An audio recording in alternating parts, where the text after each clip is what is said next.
Hello everyone, Frankie Day back again on YouTube. Okay guys, this is the first update report on my Charles Morgan whale ship by Marine Models. Gee folks, hard to describe this. I've been at this for about almost 43 hours. I've had this for the past 3 days. I've been really working on this thing. And like I told you fellas in the inbox, in the interview inbox review of this of the kit, of the model itself in general, for proceeding further, I discussed, was the last time I worked on it. I haven't touched this thing in about 15 years. It was the last time I worked on this thing. And so going back at it again, folks, it's, it took a long time for me to figure out, where my hands left off when I first started on it. So initially I went back and cleaned up pretty good. It wasn't that dirty, so I went back and touched up all the repaint done on it. So I got the mast taken from the last video. These, incidentally, folks, these masts are not do not glue down yet. They're pretty well they're on the deck right now. The mast is going to be the last thing I'm going to do in this thing. So therefore, I'm going to be able to add the blaying pins to the pin rails, the fife rails, the monkey rails, and a lot of other details. So tomorrow I'm going to be working on the chain plates and also the dead eyes. That's we done old school method by soldering and wrapping copper wire around the dead eyes. Marine model kits are very, very good kits, folks. They're old-fashioned kits. They've been around for a long time. And incidentally, this kit's been in production now for more than 80. Well, I won't say reduction. So this kit was first introduced in 1939 when it first came out, and my dad bought it back in 1951. And so I inherited this kit from all those years, and he never built it. And I remember telling me this kit cost him probably about $15 back then, $14.95 or somewhere around there. But I remember seeing these ones back in the 1970s. Marine Models went out of business by 1979. They were completely folded, gone. So any remodeled kits that are laying around hobby shop dealers, a lot of people bought them out because what's left is left, and that's it. So I'm very happy, very lucky, and very fortunate that I inherited this from my father. And so it needs to be built. And so I can't find a better time to work on this thing than now, because we've got winter's coming up. We just got done over the snow. We got more snow coming in, and then some. Okay, guys, we'll get to the Charles Morgan, and we'll finish up the video. Okay, guys, I'll swing out of the way. I don't want to disturb the view. Well, we'll go in a little bit. And right here is, as I said before, the masts are not glued down. They're just laid inside the locating holes on top of the deck. The mast boot's been added. Each one of these mast assemblies, folks, they have precisely, exactly, almost 12 pieces per mast assembly. So this kit came with a lot of fittings. I mean, it came with fittings at a cheap price years ago than what they compared nowadays. And somehow the metal in this kit is either a soft lead or a white metal. The whale boats are lead. I can tell by that. Them things there, they'll break you. You drop that thing on a hard floor, it'd be like shattered glass. And right here, as I discussed before, it comes with 6 lifeboats, whale boats. And they're pretty well detailed exteriorly wise, but the inside, up there in the corner of the plane up there, on the plans right here behind the Charles Morgan, that shows you the detailed plans what they can be added on these boats. These boats are actually kits themselves. And with enough balsa I got laying around and stuff, and basswood and mahogany and whatever I got laying around, it'll come in pretty handy to work on these. And so I got lots of way to go, folks. So I'm pretty much on schedule on my winter builds. How far behind the Arizona, but it won't take me long because Arizona is almost ready to be finished up. And looks like I got a pretty good start on that. So anyway, folks, so I'll take you to the Charles Morgan. I'll discuss with you from bow to stern how much I've done on it. I got all 3 of these masts done. I got the foremast, the mainmast, the mizzenmast. I got all the cheeks all done. I got the footdock bands done.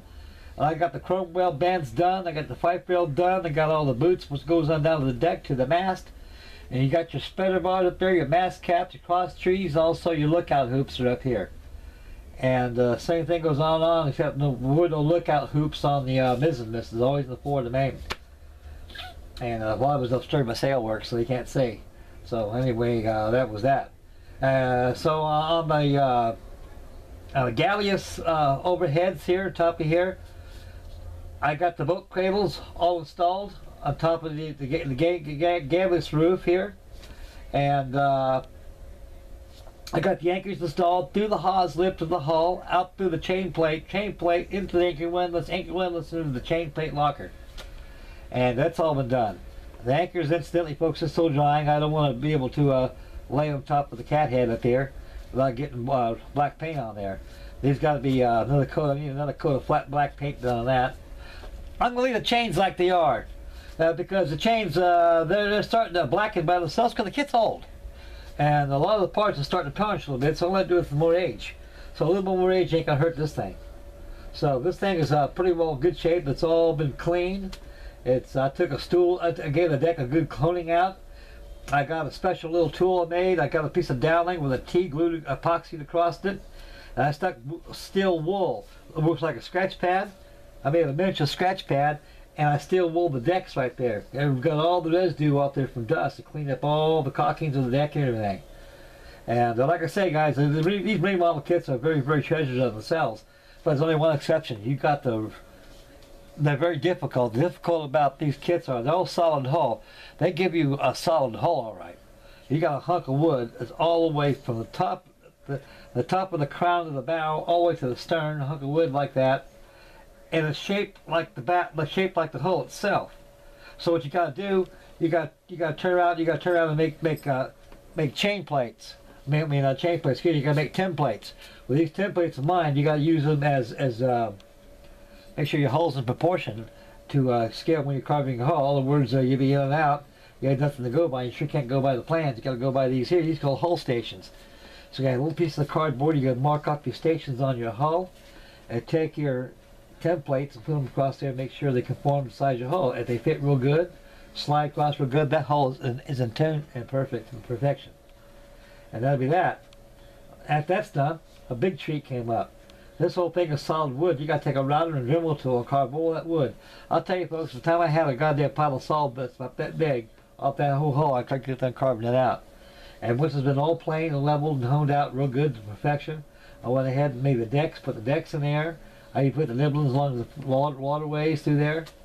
And right here, this is called the cutting out stage, folks. People say, well, how the hell does a wheel ship process its process the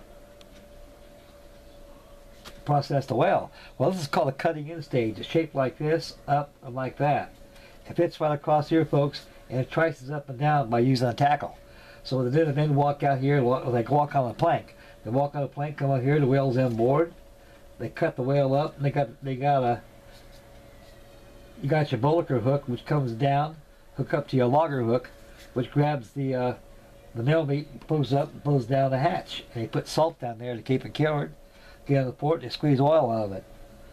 Charles Morgan has been is probably one of the oldest vessels that we have in our country, United States of America.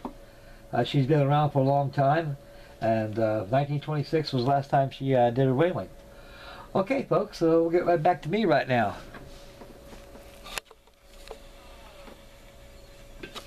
Excuse me, guys.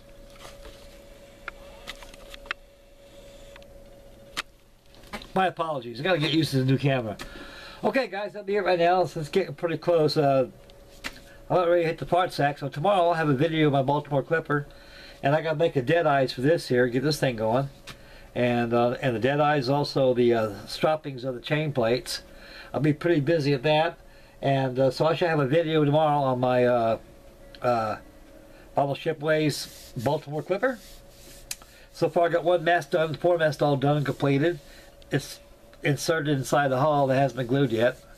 Same thing with these masts here. So I got the other one. The name is complete. That's all done. Get that all painted and get it prepared. Then I have to work on the booms and everything else and the gaffs and everything, etc. And get that prepared for rigging. So my goal right now is to get the Model Shipways Baltimore Clipper prepared and ready for rigging. I get this prepared and ready for rigging. Then the other ones I almost got started like a bounty. One's going to take long to get done, and the rest will follow. So everything's working pretty good. I love my vacation. Okay, guys, I'm going to get out of here right now. I'll hit the far stack. I'm tired. So stay tuned to the Baltimore Clipper video tomorrow night. So you guys take care. May God bless. We'll catch y'all next video. Bye, boys.